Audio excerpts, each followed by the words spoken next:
کشمیری کے لیے بھارتی فوج توہین اور سب سے بڑھ کر موت۔ مقبوضہ کشمیر جہاں انسانی حقوق، بین الاقوامی قوانین اور اخلاقیات پر تجربات ہوتے ہیں۔ بھارتی فوج کی کشمیریوں کو اجتماعی سزا، محلے میں پوسٹر لگا کر 3 دن کرفیو۔ پاکستان کا جھنڈا لہرایا، علاقے کے سب لڑکوں کو گرفتار کر لو۔ خواتین سے اجتماعی درندگی سب سے شرمناک جنگی جرم جو بھارتی افواج نے مقبوضہ کشمیر میں کیا ہے۔ محب وطن بنانے کے لیے بچے بھی جیل میں۔ یا ذہنی مریض بنو یا پھر حریت پسند بن جاؤ۔ مقبوضہ کشمیر کی سرزمین پہاڑوں کی وادی نہیں ہے۔ انصاف سے محروم انسانیت کا قبرستان بن چکا۔ یہ سب کچھ دیکھیے اس ویڈیو میں۔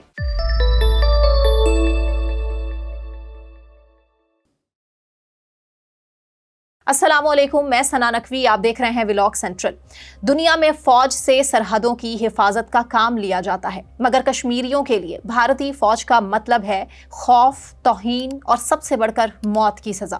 مقبوضہ کشمیر میں تعینات ہر بھارتی سپاہی کو یہ سکھایا گیا کہ وہ کشمیر کی ہر گلی، ہر پہاڑ اور ہر گھر کو دشمن کی پناہ گاہ سمجھے۔ اسی لیے کچھ عرصہ پہلے تک بھارتی فوجی کسی بھی جنگل، وادی یا گاؤں میں داخل ہونے سے پہلے کسی بھی کشمیری کو پکڑ کر اپنی گاڑی کے آگے بطور ڈھال باندھ لیتے تھے۔ پوری وادی کشمیر ایک تجربہ گاہ بن چکی، جہاں انسانی حقوق، بین الاقوامی قوانین اور اخلاقیات پر تجربے ہوتے رہے ہیں، اور ان تجربات کا نام رکھا گیا ہے بھارت کی قومی سلامتی۔ کشمیر میں سب سے مشہور اسٹریٹجک ٹیکنیک جو نوجوان تھوڑا سا غصہ دکھائے، یا جس کے چہرے پر داڑھی ہو، یا جس نے فیس بک پر آزادی کا لفظ پسند کیا ہو، اسے کسی ویرانے میں لے جا کر گولی مار دی جائے۔ اور انڈین میڈیا میں ایک ہی جملہ سننے کو ملتا ہے کہ مطلوب دہشت گرد ہلاک ہو گیا۔ ہتھیار برآمد ہوئے، جس کے بعد یہ پتہ چلتا ہے کہ وہ نوجوان تو سافٹ ویئر انجینئر، ڈاکٹر، وکیل یا پھر تاجر تھا۔ تو بھارتی فوج کا بیان آتا ہے غلطی ہو گئی، لیکن ہماری نیت صاف تھی۔ کوئی ایک نوجوان پتھر پھینکے تو پوری بستی کی بجلی، پانی اور انٹرنیٹ بند۔ کسی محلے میں پوسٹر لگے تو وہاں 3 دن کرفیو۔ اگر کسی نے پاکستان کا جھنڈا لہرایا تو اگلے دن محلے کے سب لڑکوں کی گرفتاری۔ یہ بالکل ویسا ہے جیسے کسی نے کلاس میں شور مچایا تو ماسٹر جی پوری کلاس کو ڈنڈے سے مارنا شروع کر دیں، اور بھارتی حکومت خود کو وہی ماسٹر سمجھتی ہے۔ اجتماعی درندگی وہ سب سے شرمناک مگر سب سے زیادہ رپورٹ شدہ جنگی جرم جو بھارتی افواج نے کشمیر میں کیا ہے۔ کپواڑہ، کنن پوش پورہ، شوپیاں اور اننت ناگ جیسے کئی علاقے ان زخموں کے گواہ ہیں، جہاں خواتین کو سیکیورٹی چیک کے نام پر اجتماعی درندگی کا نشانہ بنایا گیا۔ جب متاثرہ خواتین نے اقوام متحدہ یا انسانی حقوق کی تنظیموں سے رجوع کیا تو بھارتی وزارت خارجہ نے کہا کہ یہ سب تو پاکستان کی پروپیگنڈا مشنری ہے، یعنی مظلوم جھوٹا اور مجرم مظلوم۔ کشمیر وہ جگہ ہے جہاں لوگ اچانک غائب ہو جاتے ہیں، نہ FIR، نہ کوئی اطلاع اور نہ ہی کوئی ثبوت۔ کچھ دن بعد خبر آتی ہے کہ غائب ہونے والا شخص دہشت گرد تھا، لیکن کوئی ایک بھی عدالت، کوئی وکیل اور کوئی جج نہیں ہے۔ فیصلہ بس ایک فوجی کی انگلی اور رائفل سے ہوتا ہے، اور جو نوجوان عدالت سے بری ہو جائے اسے بعد میں فورسز کہیں راستے میں مار سکتی ہے۔ ثبوت کچھ بھی نہیں۔ ایک کلاشنکوف اور 2 دستی بم لاش کے ساتھ رکھ دیے جاتے ہیں تاکہ میڈیا بریکنگ نیوز دے سکے کہ ایک شدت پسند انجام کو پہنچا۔ کشمیر میں 12 سالہ بچے پر بھی انسداد دہشت گردی ایکٹ لگایا جا سکتا ہے۔ اگر اس نے بھارتی ترانہ گانے سے انکار کر دیا نا تو بچوں کو جیل میں بند کیا جاتا ہے تاکہ وہ محب وطن بن سکیں، اور جب وہ رہائی پاتے ہیں تو یا تو ذہنی مریض بن چکے ہوتے ہیں یا پھر اصل حریت پسند۔ کشمیر کی سرزمین اب صرف پہاڑوں کی وادی نہیں ہے، بلکہ انصاف سے محروم انسانیت کی قبر ہے، جہاں ہر کشمیری کا دن حاضری اور رات زندگی کی آخری قسط بن چکی۔ 5 اگست 2019 مودی سرکار نے ایک ہی وار میں کشمیریوں کی آئینی خود مختاری کو چھین لیا۔ نہ کشمیری اسمبلی سے مشورہ، نہ عوامی رائے، نہ ہی کوئی جمہوری عمل، بس حکم جاری، وادی کو لاک کر دیا، لیڈران قید، نیٹ بند، میڈیا کنٹرول، اور دنیا کو یہ بتایا گیا کہ ہم نے کشمیر میں ترقی کا بیج بو دیا۔ مودی نے جموں کشمیر کو یونین ٹیریٹری بنا دیا، یعنی اب مقامی کشمیری کی اپنی سرزمین پر کوئی اختیار نہیں ہے۔ تمام فیصلے دہلی کے AC والے دفاتر میں ہوتے ہیں، جہاں کشمیر کا علم جغرافیہ سے زیادہ صرف ایک زمینی منصوبہ ہے۔ आर्टिकल 370 को खत्म करने के बाद इंडियन हुकूमत ने जम्मू कश्मीर में एक सियासी प्रोजेक्ट को सियाहत के तौर पर मुतारिफ करवाया।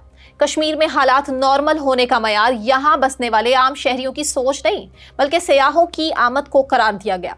इंडियन हुकूमत की जानिब से बताया जाता रहा कि फलां साल इतने करोड़ सयाह कश्मीर आए और इस साल इतने करोड़ सयाह आ गए।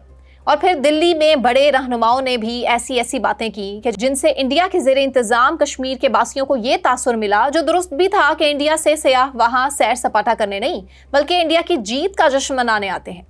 जब सयाहों को कश्मीर में सरकार की सिक्योरिटी पॉलिसी की कामयाबी का इश्तिहार बनाया गया तो कश्मीरी नौजवान का इससे भड़क जाना कुदरती था। दफा 35A का खात्मा, गैर रियासती हिंदुओं को जमीन खरीदने का हक देना, फौजियों को मुस्तकिल रिहाइश की इजाजत देना और बिजनेस स्कीम्स की आड़ में बैरूनी कब्जा जमा लेना। गुज़श्ता बरस भी मकबूजा कश्मीर में इंडियन हुकूमत के इस दावे पर काफ़ी बहस हुई कि 1.5 करोड़ से कम आबादी वाले मकबूजा जम्मू कश्मीर में सिर्फ 1 साल के दौरान 2 करोड़ सयाह आखिर कैसे आ गए थे। कश्मीरी सदियों से अपनी शनाख्त और अपनी ज़मीन को लेकर निहायत हसास रहे हैं।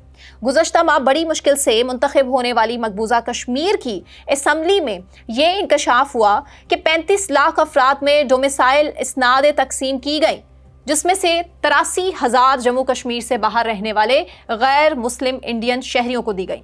इस इंकशाफ पर मकबूजा कश्मीर की हुक्मरान जमात और हिज़्ब इख्तिलाफ ने यकसा शिद्दत के साथ एहतजाज दर्ज करवाया। डोमिसाइल कानून उन दर्जनों कवानीन के मुकाबले में छोटा मसला है जिनकी वजह से कश्मीरियों को लगता है कि उनकी इज्जत, शनाख्त और इक्तसादी आज़ादी उनसे छीनी जा रही है। उन्हीं चीज़ों को लेकर कश्मीर में इंडियन पॉलिसीज़ के खिलाफ बहुत सारा गुस्सा है और वक्त के साथ इस गुस्से को जाहिर करने वाली सारी सिविल आवाज़ों को खामोश किया जा चुका। पैलेट गन खामोशी से इस्तेमाल होती है मगर मोहलिक अंदाज से। महबूबा मुफ्ती, उमर अब्दुल्ला, फारूक अब्दुल्ला, यासीन मलिक, सबको या तो कैद कर दिया या सियासी तौर पर मफलूज। कश्मीर में वही लीडर बोल सकता है जो दहली की ज़बान बोले, यानी अगर कश्मीरी अवाम के दुख की बात करोगे तो मुल्क दुश्मन, अगर दहली की तारीफ करोगे तो नेशन बिल्डर। दुनिया में फौज दुश्मन पर गोली चलाती है, भारत में फौज बच्चों पर पैलेट चलाती है। ये वो गैर मोहलिक हथियार है जो 10,000 से ज़ायद कश्मीरी बच्चों और नौजवानों की आंखें, चेहरे और बिनाई निगल चुका है। और मोदी जी का बयान था, ये अमन कायम रखने की कीमत है। कश्मीरी सहाफ़ी अगर अवाम की बात करे तो उसे सदाद दहशतगर्दी एक्ट के तहत गिरफ्तार कर लिया जाता है। गौहर गिलानी, मुसरत ज़हरा, फहद शाह और दीगर दर्जनों सहाफ़ियों पर मुकदमात दर्ज हैं। नरेंद्र मोदी के दौर में RSS और बजरंग दिल जैसे तंजीमों को रियासती आशीर्वाद मिली। उनके जहन में कश्मीर सिर्फ एक मुकम्मल भारत का हिस्सा नहीं है बल्कि एक ट्रॉफी है। नरेंद्र मोदी का कश्मीर के साथ विकास दरअसल तबाही की वो शक्ल है जो गोली से कम और जुल्म से ज़्यादा ख़तरनाक है। दुनिया के बाकी ममालिक में जब कोई दहशतगर्द हमला होता है तो रियासत मुजरिम को पकड़ने की खामोश कोशिश करती है, मगर भारत का फॉर्मूला मुख्तलिफ है। दहशतगर्द एक हो, सज़ा सबको दो, ख़ास तौर पर अगर वो कश्मीरी हो, या एक नया कम्युनल कोड ऑफ कंडक्ट है जिसमें अगर एक बकरी ने बाढ़ फलांगी है तो सारा रेवड़ कुर्बान कर दिया जाए। पहलगाम में हमला हुआ तो फौरन ऐलान हुआ सियाहत बंद, कोह पैमानी बंद, इजाज़तनामे मनसूख, इंटरनेट बंद, शिनाख्ती कार्ड की जांच और कश्मीरी अवाम को खामोशी से इज्तिमाई मुजरिम करार। भारतीय हुकूमत की मंतक के मुताबिक जब हमला हुआ तो पहला कदम था कश्मीरी नौजवानों की पकड़ धकड़, दूसरा कदम पुरअमन इलाकों को रेड जोन करार दिया, तीसरा कदम कश्मीरी मीडिया पर चढ़ाई की ताकि अवाम की नाराज़गी को पाकिस्तान साजिश का लेबल देकर बेचा जा सके, और चौथा कदम लोगों के घरों को बंद करके उनके कारोबार को तबाह करके ये कहा जाए कि हमने तो हालात काबू में कर लिए। पहलगाम का पहला और आखिरी गुनाह ये था कि वो खूबसूरत है। अब भारतीय हुकूमत ने इसी खूबसूरती को कश्मीर का जुर्म बना डाला है। कश्मीर में किसी नौजवान को पहाड़ पर चढ़ता देखकर फोर्सेस समझती हैं कि वो स्ट्रेटेजिक हाई ग्राउंड पर कब्जा करने जा रहा है। 370 की मनसूखी की तरह इस हमले के फौरन बाद भी इंटरनेट की रफ्तार जो पहले ही बाकी भारत के मुकाबले में आधी थी उसे सुस्त कर दिया गया कि व्हाट्सएप पैगाम भी ऐसे जाता है जैसे भारतीय अदालतों में मुकदमात, और कश्मीरियों के पूछने पर जवाब मिलता है कि तुम्हें नेट की आखिर ज़रूरत क्यों है, तुम तो कश्मीरी हो, तुम बस खामोश रहो, तुम्हारे लिए यही काफ़ी है। भारत का रवैया अब ये है कि कश्मीरी अवाम को काबिल एतबार शहरी बनने के लिए टेस्ट देना पड़ेगा। एक बुजुर्ग कश्मीरी ने तंजन कहा कि अब तो हम सांस भी लेना चाहें तो पहले फॉर्म भरना पड़ता है कि ये सांस भारतीय यूनियन के दायरे में आएगा या नहीं।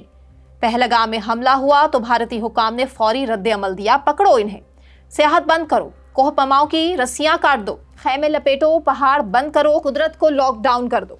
क्योंकि अगर दिमाग ना हो तो सबसे आसान हल तो यही है कि पूरे खित्ते को सजा दे दो। झीलें खामोश हैं, नदियों में पानी तो है मगर अब कोई छलांग नहीं लगाता। ट्रैक्टर्स के शोर की जगह अब सिर्फ भारतीय फोर्सेस की गरजदार आवाजें हैं। खबरदार, यहाँ मत आना, ये रेड जोन बन चुका, ये एरिया अब खतरों से खाली नहीं है। मकामी गाइड कहते हैं कि साहब पहले खरीदार खचाखच आते थे, अब सिर्फ फोर्सेस की गाड़ियां आती हैं। पहले हर मौसम हमारा था, अब हर मौसम बेरोजगारी का मौसम है। आप इस हमले के बाद भारतीय मीडिया की हेडलाइंस मुलाहिजा करें। पहलगाम हमले के बाद शिद्दत पसंद कोहपेमा सरगर्म ट्रैक्टर्स की आड़ में पाकिस्तान की साजिश, कश्मीरी गाइड या गाइडेड मिसाइल। अब कश्मीरी कोहपेमा इंडियन मीडिया के मुश्तरका हदफ हैं, जिनके पास सिर्फ जूते, कंबल और खलूस है। उन पर शुबा किया जा रहा है जैसे उनकी जेब में GPS की बजाय RPG हो। पहले कश्मीरी नौजवान पत्थर फेंकने के इल्जाम में गिरफ्तार होते थे, अब अगर किसी ने पहाड़ पर चढ़ने की कोशिश की ना तो समझा जाता है कि वो स्ट्रेटेजिक लोकेशन चेक कर रहा है। और अगर पहाड़ बोल सकते तो शायद वो कहते कि हमने तो सदियों से इंसानों को सिर्फ ऊपर चढ़ना सिखाया, तुम हमें नीचे गिराने पर तुले हो। आप जुल्म का अंदाजा लगाएं कि कश्मीरी पूरी दुनिया तो घूमते हैं मगर आप अपने ही घर को पूरी तरह नहीं देख सकते। लेकिन फिर भी जब तारीख लिखी जाएगी तो मकबूजा कश्मीर गवाही देगा कि हमने जुल्म की हर आग सही मगर सर झुकाना नहीं सीखा। कि कश्मीरियों पर ये जुल्म की दास्तानें रकम होती रहेंगी या सिलसिला कभी रुकेगा। अपनी राय से, कीमती राय से हमें ज़रूर आगाह कीजिए। चैनल को सब्सक्राइब कर लीजिए। अपना ख्याल रखिए। अल्लाह हाफ़िज़।